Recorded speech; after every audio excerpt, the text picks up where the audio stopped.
Howdy, I'm Grey Pilgrim. Well, about 1870, 1878, somewhere around there, Smith & Wesson had a patent on a new system.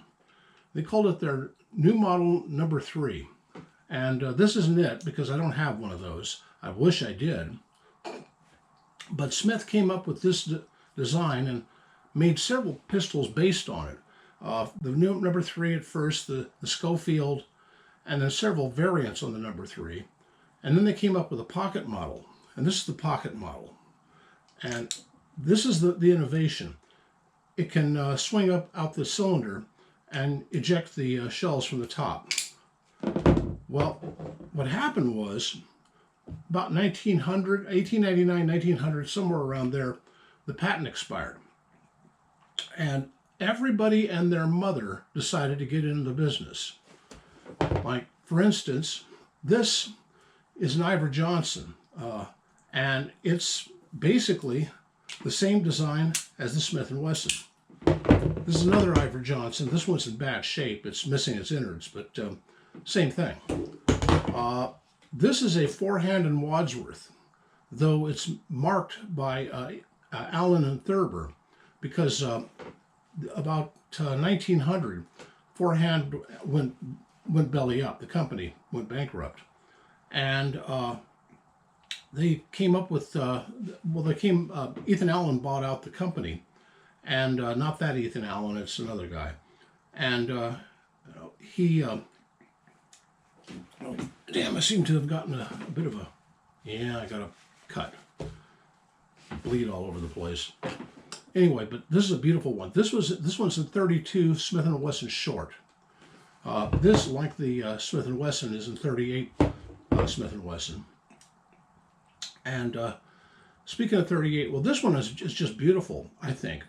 But it's a four-hand, but marketed by Allen Thurber. This has a patent date of 1900 on it. It's kind of cool.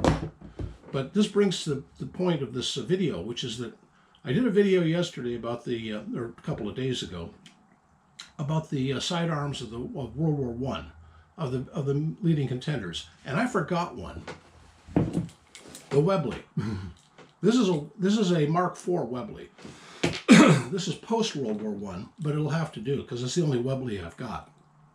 Webleys were normally chambered in 455 Webley. This one, though, is in 38-200.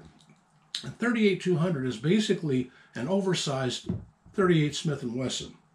So, you know, it's a neat little pistol. They after the war, after the old contemptibles who had used the 455 noticed that all these new draftees just flinched when they tried to shoot the thing. They decided to come up with a pistol that had a slightly less of a kick, of recoil. And this is what they came up with. But it works. Let's see, cock it. It works just like the Smith & Wesson does.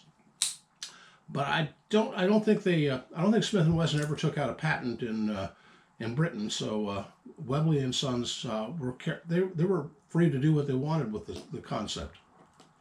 You know, before Smith & Wesson, though, Webley was making guns. The Bulldog and what was it, Royal Irish Constabulary come to mind, but neither one of those are top breaks like this. This is a World War I vintage one that is a top break. There. So, cool pistol. So, anyway, these are all the top breaks I have. I would love to have a Schofield or just a standard number 3, but boy, the only ones out there now are replicas, and they sell for over $1,300. So a little bit out of my price range. So this is what I've got. So I thought I'd show it off. Anyway, happy trails.